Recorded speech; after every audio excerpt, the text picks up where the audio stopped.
Believe it or not, we're pretty much through all of the high-profile fighting releases for this year, and it was a pretty good year. Gonna shove my fist up your... It could use a polish. I'm Falcon, and today on gameranx 2017's Best Fighting Games. Number 15 is Pokken Tournament, an attempt at taking the Tekken-style gameplay and infusing it into the Pokemon franchise. It's not a brand new game by any means, but if you liked the Wii U version, just wish there were a few more characters, a few new modes, and although they didn't really spruce up the graphics enough for me to really care about it, I don't know that I really care that I don't care about the graphics improvements, if there are even any. This is one of those games that is great for new players, it's great for players who like Pokemon and Tekken, it gives you enough depth to keep coming back, and well, you can play it with your kid brother who has never played Tekken before. I mean, they have to learn it a little bit, but not as much as if you put Tekken in. Number 14 is Kaos Code New Sign of Catastrophe, a game that actually isn't that new at all, but is the absolute definitive version of a game that really got overlooked back in 2013 when it came out on PlayStation 3. Now, 2D fighting games really don't get the kind of attention that they deserve, both during the development phase and during the release phase, at least in the last, 10 years. But you can tell this one was crafted with love. There's so much really well done animation in it, including more frames of animation in this version, as well as a totally rebalanced fighting system that pretty much makes this the version of the game you want to own. This is one that you may not have played when it came out originally, and it's very worth it. Number 13 is Nidhogg 2, which is, well, let's just say a strange game. That's not to be insulting, I mean strange as a compliment. I mean, you can kind of think of this game as a platformer, but you really are going to want to play it competitively. In which case, it's pretty much one of the more interesting fighting games, innovative, fun, and a game that encourages you to be inventive with its different weapons and various odd situations that you end up in. And as somebody who played the original Nidhogg, I think that this one is a lot better than the first, but none of these improvements reinvent the wheel. It's still very much the game you love, with tighter controls and more options. Number 12 is Brawl Out, which is, guess what? Difficult to describe without saying the game that it's inspired from, but I'll bet you can guess from seeing the gameplay. Brawl Out calls itself a party fighting game, and if you ask me, it does very much live up to its spiritual successor. And the major plus side, you're never going to see Super Smash Bros. On a console or platform that isn't Nintendo owned. This gives you that experience on any platform you want to play it on, including the PC. And it is every bit as good as you want it to be. This is a game you organize weekends around. No joke. Number 11, another brawler, another party fighter, another platform fighter, depending on what you want to call them. Brawlhalla is the 2D entry to the brawler genre. And you know what? It's every bit as fun as Brawl Out, but gives you a slightly different experience because you'd have up to 8 people playing at once. It's 2D, so there's a few things that feel a little more limited, a few things that feel a little bit better expanded upon. Sometimes a view is significantly better on the 2D game, but it doesn't always feel as chaotic despite having more people on screen. Still, you can't go wrong with this kind of game done right, and Brawlhalla is exactly that. Although to be fair, this one is not out on as many platforms. I wouldn't be surprised if it ends up out on more though. Number 10 is Gundam Versus, which is one of those games where in the 1990s you probably said to yourself, this would be really cool if they could do it, at least if you were playing fighting games back then. Oddly enough, not a lot of these types of things have happened. A totally 3D fighting game that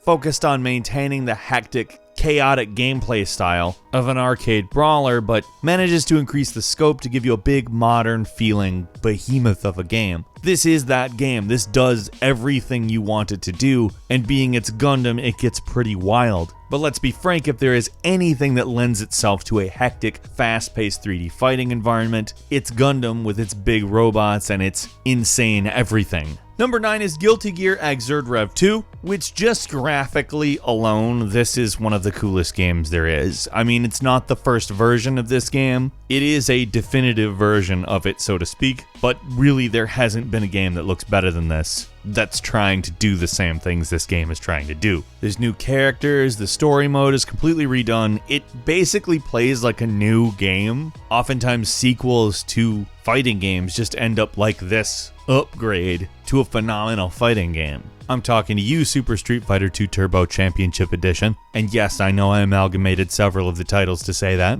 Number 8 is Naruto Storm 4, the Road to Boruto expansion, which for all intents and purposes is indeed a DLC of the original game. However, it does give you a lot of great things, particularly graphics upgrades. It runs much smoother. These are Naruto fights in their most cinematic form. It doesn't quite parallel the Guilty Gear graphics as far as anime style 3D fighting graphics, but it does look really, really good. It is a gorgeous game and it is fun as hell to play. If there's one minor gripe, it's $20 and this is about a 5-hour expansion to the game. Number 7 is Ultra Street Fighter 2, and yes, I know I made a joke about their naming scheme. And yes, I know we're still playing Street Fighter 2 this many years later, but there's really no denying Street Fighter 2. This brings together all the sort of additions and improvements over the many years of Street Fighter 2's existence, and gives you the option of using the original graphics versus some very slick, really nice HD remake graphics.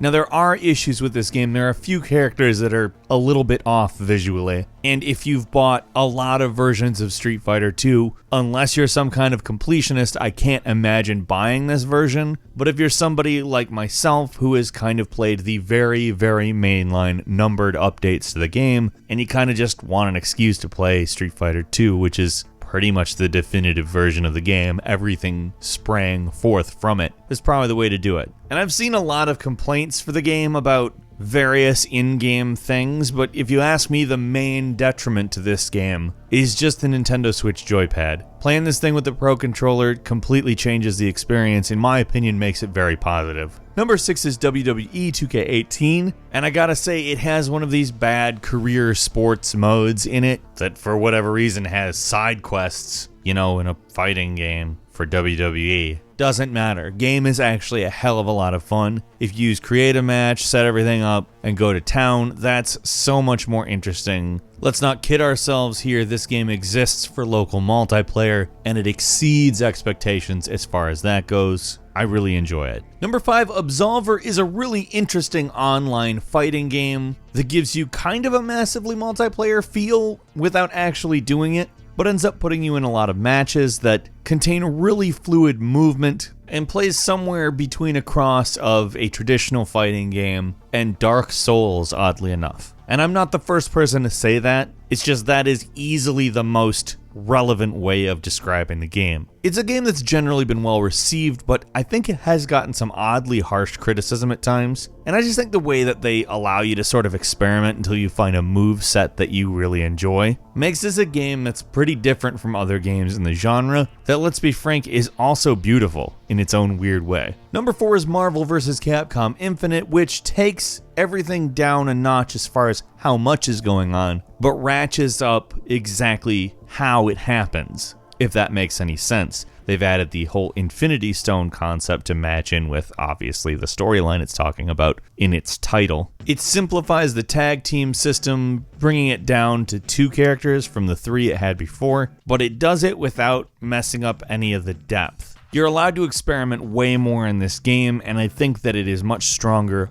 from it. Although I will say there are a couple of things lacking. The roster, for instance, but honestly, who knows what's going on with that? It seems like a lot of it's tied up in various companies owning the rights to various things. So I'll give them a pass on this entry, but they better get this shit straightened out for the next one. That being said, this is probably the best one of these in quite a while. Number 3 is Injustice 2, and I have to say this is probably one of the biggest fighting games of all time. Just the sheer volume of stuff that you can do, just in single player, solo mode, story, narrative, whatever you want to call it. There's more here than frankly any other game this year. Now that doesn't make it the best fighting game of the year, but it certainly makes it very worth the purchase, because it is easily among one of the best fighting games of all time. It does so much to improve from the first. They streamlined a few things, made the characters a little bit faster, but didn't do anything too drastic, just enough to make it seem more deep. Just seems smoother, nicer, and frankly, the story is just miles above the first. It's much more interesting the whole way through.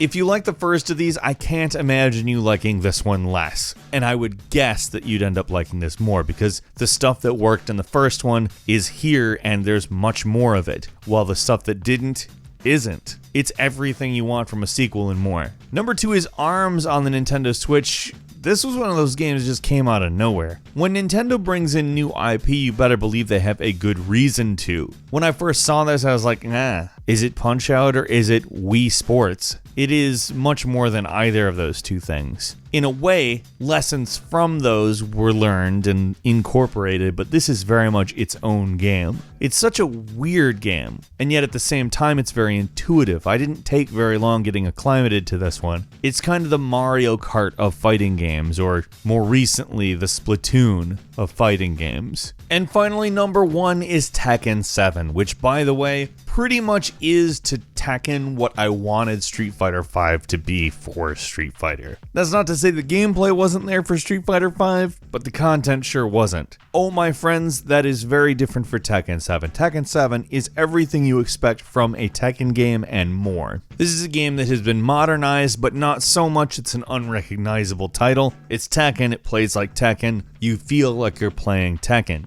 However, it looks so much better, and for people who aren't necessarily sure what to do starting up, this is a little bit more friendly regarding AI progression, but let's be frank here, as I've said with a couple of other games on this list, this is a game to play with friends on a couch, to organize local tournaments, order pizzas, and feel like shit on Monday because you just spent too many nights in a row playing Tekken. Hell of a game. What was your favorite fighting game this year? Leave us a comment. If you enjoyed this video, click like. If you're not subscribed, now would be a great time to do so. We upload brand new videos every day of the week, and the best way to see them first is, of course, a subscription. As always, thank you very much for watching this video. I'm Falcon. You can follow me on Twitter at Falcon the Hero, and we'll see you next time right here on gameranx.